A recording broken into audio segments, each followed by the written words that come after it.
CAPSI podcast series, Conversations on African Philanthropy.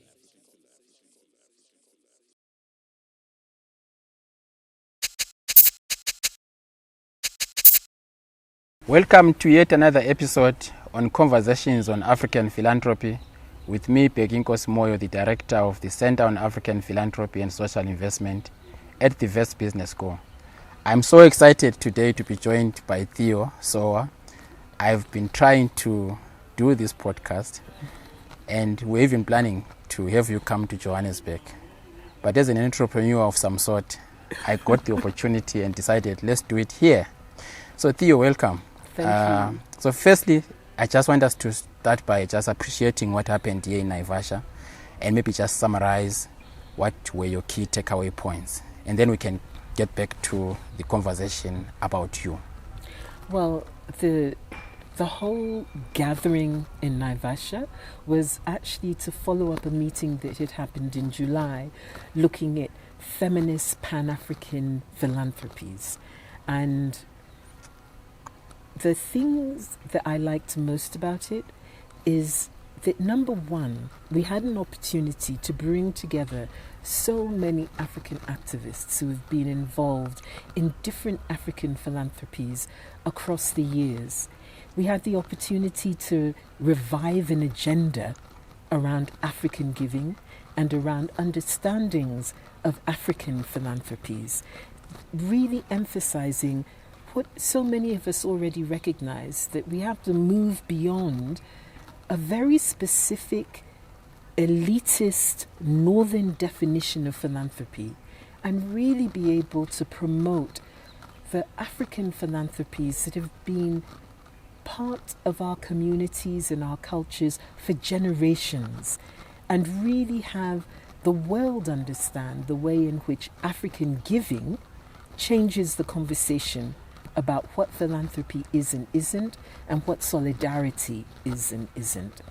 And I suppose the last thing that I'm taking away is the joy of knowing that we can build on our knowledge, knowing that there were discussions that started 10 years ago that changed the way in which we speak and look at African philanthropies now, but that those discussions have been built on, and they were moving to next steps that we're being able to better document, including, Becky, the work that you guys are doing at CAPSI and the way in which you're consolidating a scholarly understanding and acknowledgement of the work.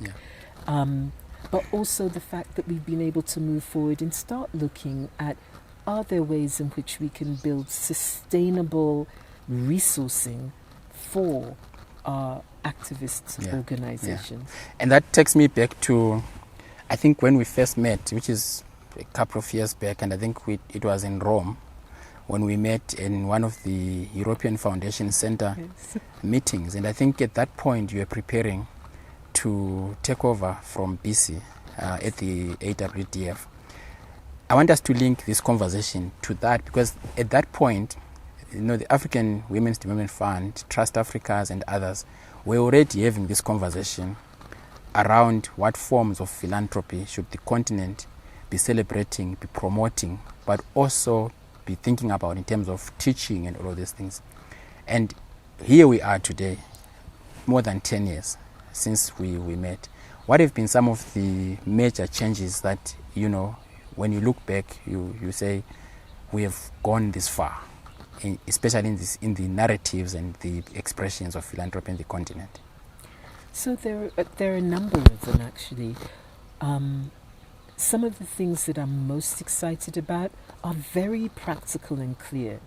The way in which a number of different African foundations got together and established what was then the African Grantmakers Network and is now the African Philanthropy Network, was a real example of how we can work together, when so often people tell us that we're rivals, and instead we were able to say we are African, we are foundations, we are philanthropies. Let's support the development of the network, the development of the infrastructure. Yeah. And so seeing that infrastructure grow, whether it's through the APN or through the East African Philanthropy Network or through some of the work that's been done in West Africa with WAXI, that is something that is a concrete difference to the conversations we were having back in Rome 10 or 12 years ago. There are other things that are very concrete as well. The fact that we've been able to work towards CAPSI being established, to know that we now have African scholars and African thinkers really concretizing and pulling together and raising the profile of African knowledge, of African giving. This is enormous because for so long, because we haven't been having that documentation, people think about philanthropy as something that is done to Africa, and they ignore the power of our communities in our traditions of giving. And having CAPSI be able to say we will not only profile that knowledge, but we'll do it in such a way that people will quote us, people will look at our information, people will look at our perceptions. I think that's a huge step forward, having CAPSI established in that way and part of all of our conversations. Yeah. But I think that there's also a real development in terms of the way in which our understandings of philanthropy are changing the conversations about philanthropy. People talk about good giving and what is good money. And we've had conversations about the importance of flexibility, the importance of making sure that you are not imposing your agendas on other people who are actually leading the activist change. We've had conversations around the place of power within giving, about the role of power, power with, power together, etc. And some of those conversations absolutely come from our African perceptions of what philanthropies are and are not. So it's not just that we're talking amongst ourselves, that we're better able to track philanthropies in Africa. It's about the fact that we are changing the nature of the conversation globally. Yeah. So I really got carried away and started delving deeper into the issues because I've been trying to make sure that we cover as much ground as we can. But formal profiles don't really capture much. But I'm obliged to read your formal profile. So we're speaking to Theo Sowa. Theo Sowa is a renowned women and children's rights activist and advisor, born in Ghana, and has lived and worked in various parts of the continent, Asia, Africa, the UK. Most of us got to know more about Theo at the helm of the African Women's Development Fund. But there's a lot that had already happened. And so I want us to go back to the young Theo. So let's start there. Who is Theo? It changes every time someone asks me.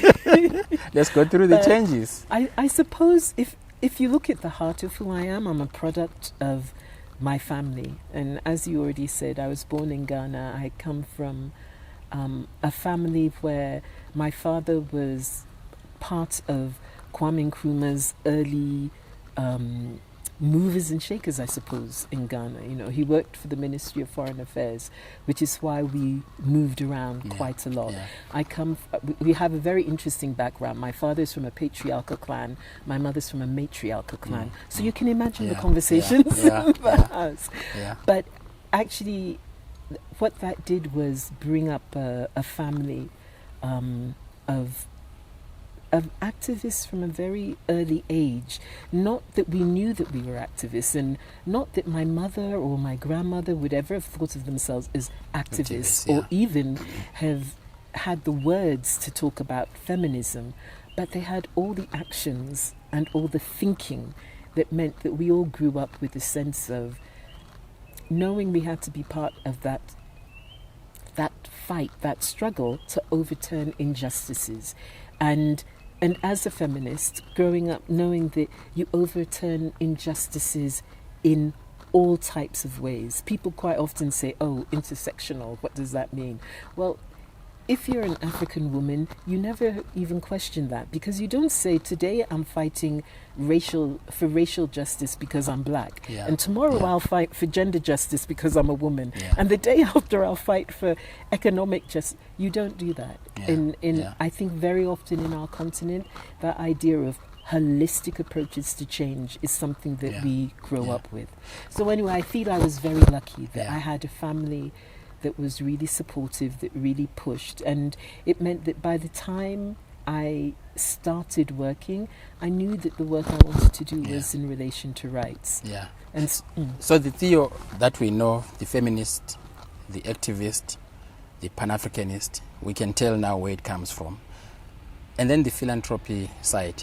Are there any stories growing up that you relate to which are central to our definition of African philanthropy, either from your own upbringing within the homestead or within the neighborhood or broader than the neighborhood? Because most of us are shaped by the society, but we're also shaped by practices that we grow up accustomed to. I'm sure there are several stories that you might want to share with us that shaped you into spending a lot of your time in these intersections. I mean, I really do think that the reason I'm passionate for us to understand and promote African philanthropies is because from childhood, that is what we saw. And I think that most of us who are working in this field see and live that, not just in our childhood or growing up, but every day.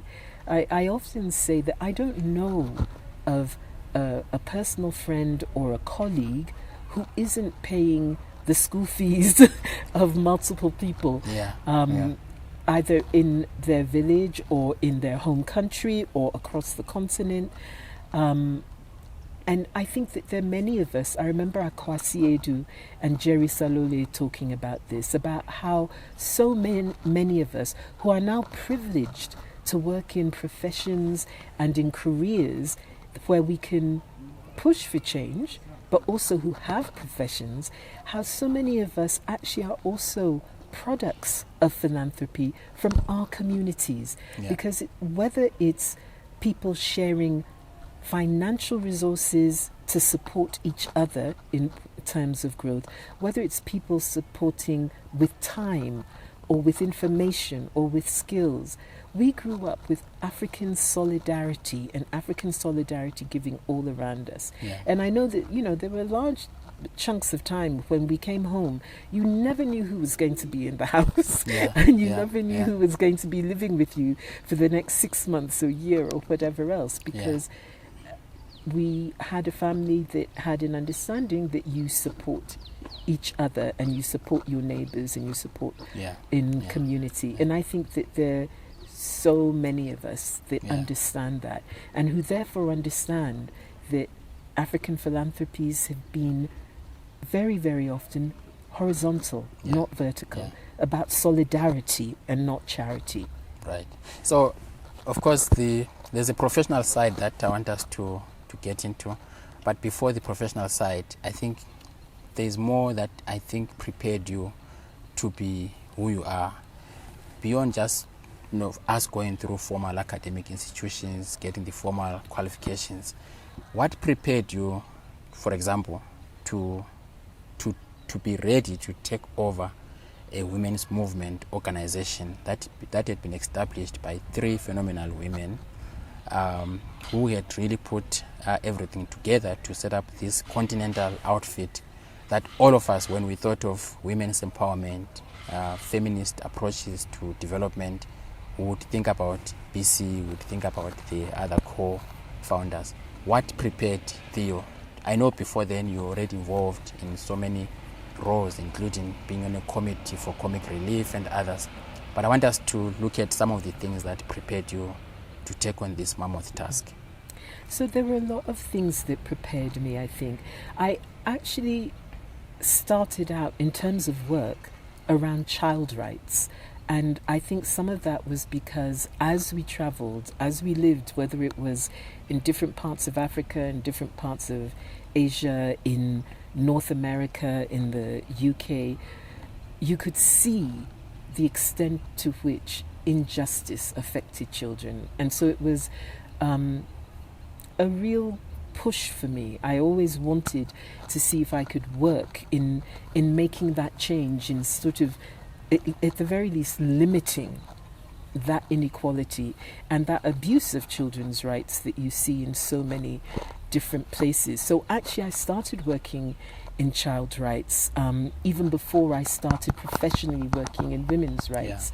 But even at the same time, had always been involved in other movements, in working with women's rights organizations and working with racial justice organizations, not as a career move, but in terms of what you did in your own time and your friends and your colleagues and the circles that you grew up with. So I'm not going to go through the whole of my career arc, but I think there were certain different times that really pushed you to think about the next thing you did. So when I was very, very young, I always thought, no, I want to work for UNICEF because I want to be part of a global change for children's rights. But actually, even as I grew older and you go to university and you start studying, you start thinking, actually some of these systems of power, if you're working in some of these organizations, it's not going to be the change that you want to see. No matter how much those changes happen. So I think there were certain parts of my work. So for example, I did work, I was really lucky and had been working in South Africa on youth health. And it was there that I met Mrs. Michelle, Graça Michelle, who was just about to start doing the report on children in armed conflict. I'll cut through the whole story, but I ended up working on that with her and a couple of other amazing women who were a part of it, and learned so much from her style of leadership, which was very much about collective leadership, about listening, about not assuming who had power and who didn't have power. And we came up with this amazing report which managed to be so inclusive of UN agencies, of governments, of civil society, but most importantly of children and their own views. So that really helped me focus at a very young age, in an early stage in my career, it really understanding the power of inclusiveness and also understanding the power of leadership in setting examples. And so that was one of the that was something that was a real highlight for me, being able to change. And there's one story that I have to tell you about that when we finished writing this report, and UN reports very formal and everything, but Mrs. Michelle wanted it to have a real impact on change. And so I was working with someone called Jennifer Clott, who was the person who first met and saw me and pulled me into this. And Mama Michelle said to us, okay, so now we've done the report, but the change needs to happen, because writing in and of itself isn't enough. We need to see the change. So let's get the Security Council to talk about this. And Jennifer and I, who were both very young and quite naive, said, okay, and went trotting off. And then we got to the Secretariat, and everyone there was saying, you can't do that. The UN doesn't talk. The Secretariat, the UN Security Council does not talk about children. And we went back and said that to Mrs. Michelle, and she turned around and looked at us and said, it will. And sure enough, it did. And we had to arrange that Security Council meeting. And again, one of the things I really took from that was how much negativity there was around the African delegations to the UN. People so often dismissing them, marginalizing them. But it was those African delegations who turned around and said, this Mrs. Michelle, she's a daughter of Africa. We will make this happen. And they organized the resolution, and they made sure that we could get that space with the Security Council. And in the years that followed, the Security Council had annual discussions about children and young people. So I wanted to go straight to your role in the helm of the AWDF, but I'm tempted to already move straight and ask you about how it has been working with Mrs. Michelle, because you did not stop there. you have then developed this long-term relationship. As we speak right now, I don't think Mrs. Marshall can really, if she counts people that she has worked with, you are probably one of the top list. And I know some of the struggles, wanting you to come and, do some full-time work for the trust and all of that. How has it been over this long period working with her? I mean, really, it's been truly inspirational, and I've learned so much from her. As I was saying, I've learned about different qualities of leadership and the different ways of having impact, but also different ways of acting in solidarity and supporting people. And I always honestly really liked being behind the scenes. I liked, helping people work out what they wanted to do and how they wanted to change things, working out how you made change happen behind the scenes. And I remember going to one meeting with Mrs. Michelle, and someone asked who I was, and she said, she's the person who whispers in my ear to help me stay grounded. Yeah. And I was laughing, and we were all laughing about it. And then afterwards she said, Theo, you've got to start using your voice. You have these ideas. You help so many of us formulate some of the thinking that we do. You help organize. And in this world where people do not see African women's leadership, those of us who have the opportunity have to make it happen. Yeah. And so she said, I want to see you start talking. I want to see you in front of the scenes. And if you don't do it, I will not listen to anything you ask me to do again. Yeah. And it actually pushed me. It pushed me to actually start using my voice more, but also to start working with other African women in different ways, so that it wasn't just women leaders like Mama Michelle or Wangari Maathai, but younger women leaders, women leaders who are just finding their feet. Yeah. And that has been amazing. Yeah. And then back to the AWDF, where you spent quite some time working with different movements across the continent, some from a grant-making perspective, others from a collaborative perspective. Let's just take some time and reflect on your time there. What were some of the key issues that kept you awake at night? And as you were preparing to leave, what really bothered you the most? So, there were so many amazing things about AWDF, and I'm really glad that you mentioned the three women, Bisi Adele Fayemi, Joanna Foster and Hilda Tadria, because these were three amazing African women who saw and really felt passionately about really providing resources to African women's rights organizations and movements in order to really help leverage the work that they were doing. And AWDF always had an understanding that the money didn't make the movements. The movements were there, and they were going to go ahead and do that work with or without that money. But they did understand that that money could leverage greater change at a faster rate. And so I had been part of knowing, like many African feminists, about the ideas as they were formulating for AWDF. And being part of the launch of AWDF, I was really lucky to have been at that first meeting that was held where African women gave of their own money to help establish the first parts of AWDF. And as a feminist, as with many other feminists, like people like Hope Chigudu, had been part of talking to AWDF as they were established, strategy, governance, ideas generally. So when AWDF came to me when BC was going to be leaving, it was both an opportunity and a worry, because I didn't want to run an organization. But when I look back at it now, it was an amazing experience. And the things that I treasure most about AWDF is AWDF's bravery, its lack of fear in whether it was BC, Joanna and Hilda setting up the first women's funds on the continent when people were saying, you can't do that.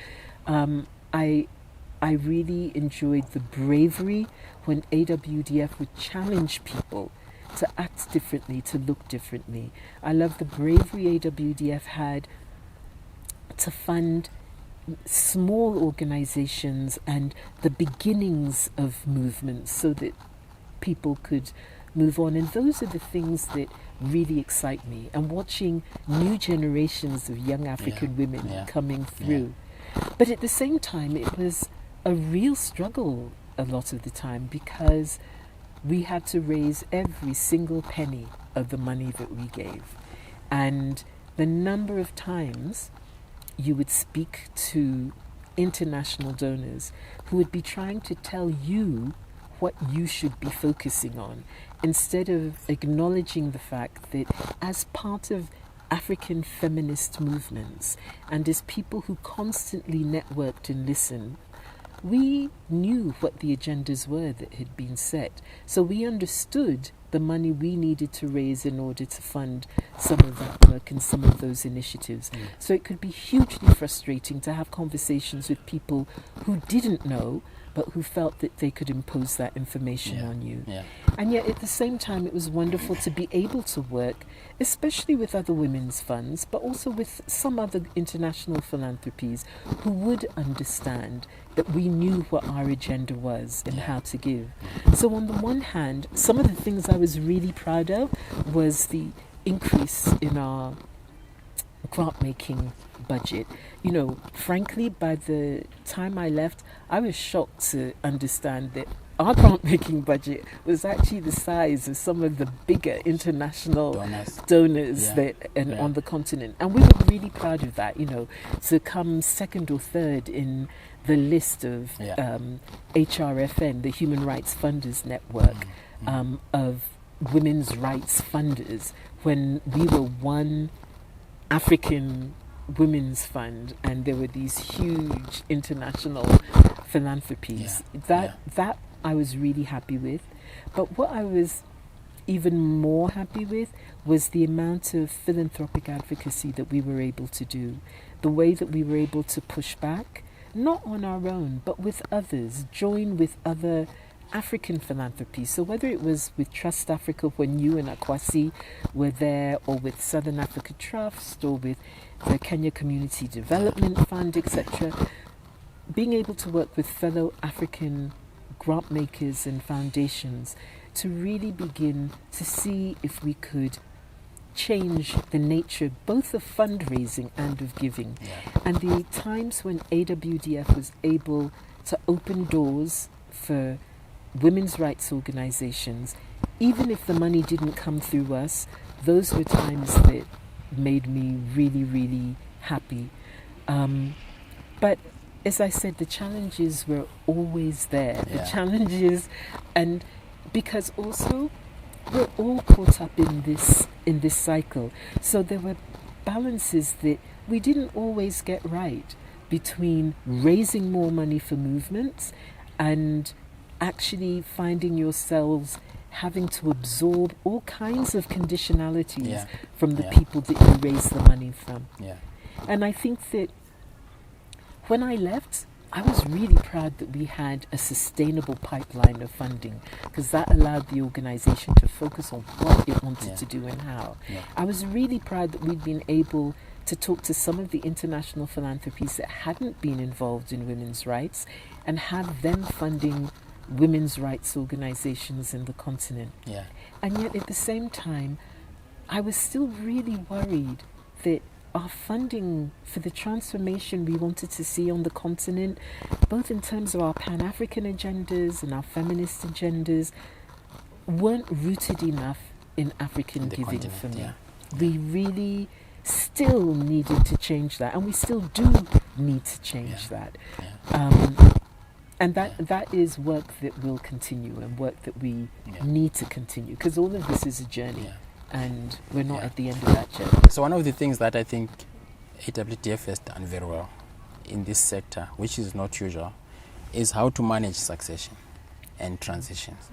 So from PC to yourself, smooth, at least from outside, smooth, and then from yourself to Francois again. So what is it that institutions must take into account when thinking about transitions, especially at that level, because from BC to yourself, it's not a small child's game.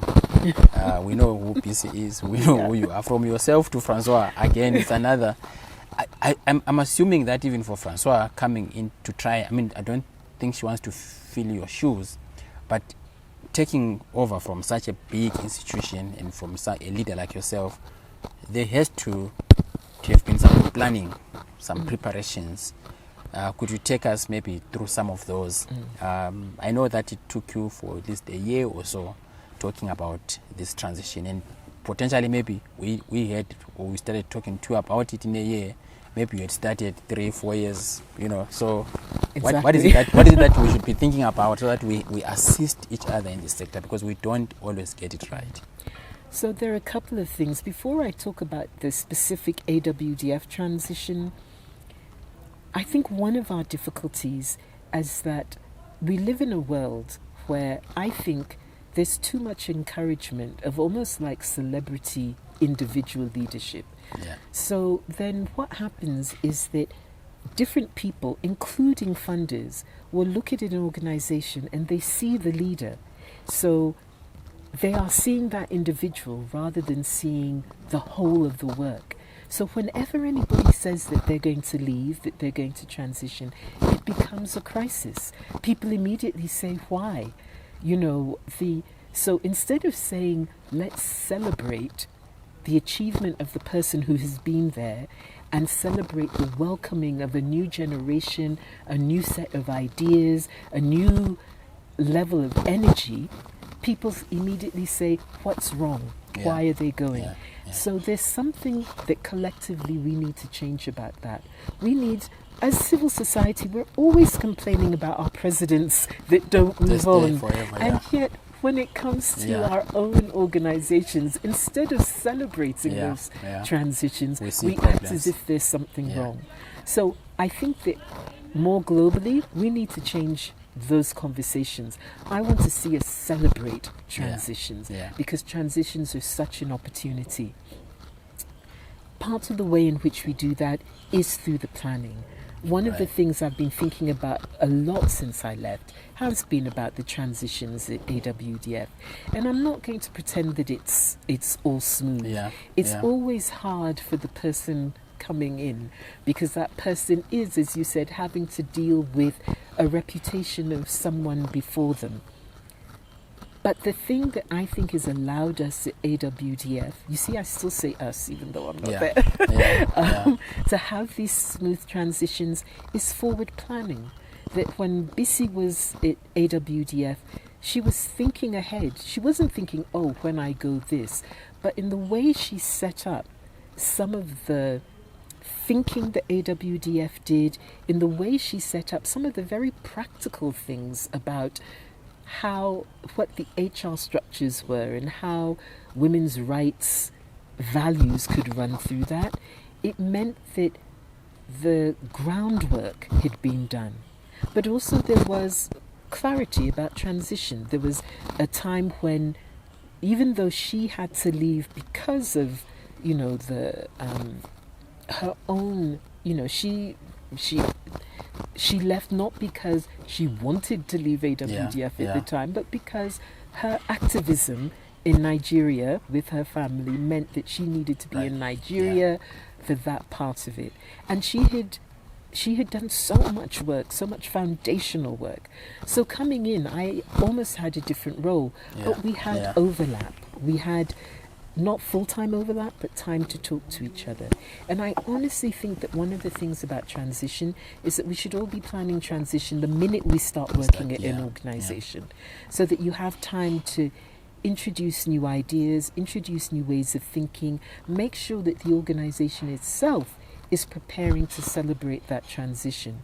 So I had been thinking about leaving AWDF for many, many years before I left it, talking to the board, talking to the team. And let's be frank, it did take us longer than we'd expected to actually find the successor. But these things work out in their own time. So I think we need to give time to transition. Yeah. We need to give thought to transition. We need to make sure that we're passing on information. And for me, it was really important that I left financial security for the organization. And so there's financial planning that you need to do. I don't think we always got it right, and I think we need to do much more thinking about what happens when someone leaves, and maybe how we could have almost more fellowship type opportunities for people to think through their learning, pass on that learning, but also have more opportunities for the welcoming in of the new people. With Françoise, it was brilliant. I mean, it was so clear to me that her networks, her energy, the work that she had already done meant that there would be not a new pathway, it's the same journey that we're on, but new energy and new ideas and new networks. So it would be building. And that's what AWDF, I think, between BC and myself and Françoise, we've been able to build on what we do. And part of that is actually the rest of the team. It's about having, amazing people who've been directors of programs, who've been, finance managers, who've been part of the leadership. And so when you have that more collective leadership, it makes it easier not to have breakdown. In fact, in this meeting, one of the things that was very clear is that you actually have an alumni of some sort. And it would be interesting to just see where your alumni is located. I mean, we have Sarah at the Open Society, we have Jessica at the Ford Foundation, and many, many others. And so it sounds like it's an academy of some sort, and we might want to do some scoping and see where are the alumni of AWDF. We're almost coming to an end. And as you know, I would really want us to dig deeper into other issues. But there's one area that I want us to just spend the next 5 minutes on, which is your role in philanthropy specifically.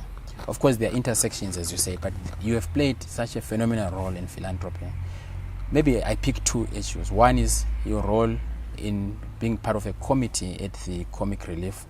At a point, if I remember very well, there was a move towards decentralizing grant making.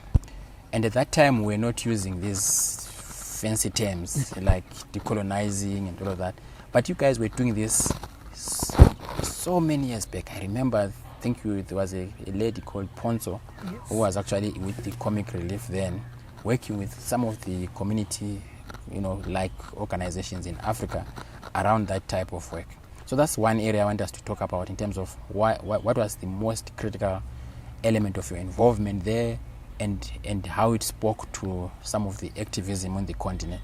But the other, most people might not even know this, the African Grantmakers Network was actually established in Accra under your role. You hosted us to actually establish AGN. And then you went on to chair the board of AGN. So maybe if we can spend the last couple of minutes focusing on those 2 set of streams that you're involved in. So I suppose the thing for me is, I think that if we want to change different types of philanthropies, we have to start from where we are as well as dreaming. At Comic Relief, it was not a perfect experience, and it was not a perfect organization, but it was an organization that had the capacity for vision and for dream, and it had people there who were prepared to take risks. And we had some amazing people on the International Grants Committee who were able to talk to the to Comic Relief as an organization and say that you need to change your idea of what risk does and doesn't look like. You need to be able to put your money where your mouth is when you talk about working with communities. And so to be able to be part of that initiative, which was very much seen as an experiment, and to be honest with you, people were, to actually say, we will not do this direct funding in these areas, but we will identify and talk to and negotiate with African grant makers and give them the money to go and do the work that they already do. it's such a simple idea, and the fact that people are already on the ground, already doing the work, understand the movements, understand the networks, understand the issues much better than you can thousands of miles away. It seems like pretty much 101, but it felt like a huge move at that time. And one of the great things about Comic Relief was that they were able then not just to talk about that piece of work, but then to encourage other philanthropies to take on more of that thinking. And I think for me personally, that pushing of philanthropies, that pushing of bilateral donors, also the walking away, when you've realized you want to change almost everything all the time. But there are times actually when you realize you're hitting your head against a brick wall. And as in leadership and in philanthropic leadership, sometimes that's what we need to be better at recognizing, and recognizing sooner. But the other thing is this notion of collectivism. And that's where the AGN came in. Knowing that as AWDF, we could not do as much as we could do as AWDF, Trust Africa, KCDF, Southern Africa Trust. So practically saying, let's strengthen the infrastructure of some of our African philanthropies and networks in order to strengthen our voices, in order to be able to change the conversations in ways that are more sustainable, in order to resource our movements and our organizations in ways that will have longer term impact. So for me, that working together, instead of people setting up ourselves to work as rivals or to say that we are in competition, the ability to be able to facilitate our working in collaboration is absolutely key for us changing the nature of the work we do, and for us to have the kinds of conversations that the AGN working in social justice areas can help initiate, for us to be able to have the kinds of conversations that CAPSI lays the groundwork for by looking at what happens in the continent. That's the stuff that gives me joy, and that's the philanthropic advocacy I'm pushing that I want to be involved with until we have enough of a sea change that our movements and our organizations can work independently of money agendas. So definitely, as you can tell, we just scraped the surface. There's a lot that we still need to talk about. In our second part, when I don't know when we're going to do it, I would want us to talk about what is Theo doing now. I know you are currently an independent advisor, still working in the same space that you've been involved for the rest of your life. So I would want us to take that further, and I'm hoping that when we do convene, whether in Johannesburg or Accra, we'll have an opportunity to have a second conversation. Thank you so much, Theo. I really feel excited to have had this opportunity to speak to you. That was Theo Sowa, the recent past executive director of the African Women's Development Fund and an independent advisor currently. Thank you for watching. This episode is coming from Naivasha on the sidelines of the Trust Africa Agent Action Fund Reimagining Conference on Women and Feminism. Thank you for watching. You've been listening to the CAPSI podcast series, Conversations on African Philanthropy.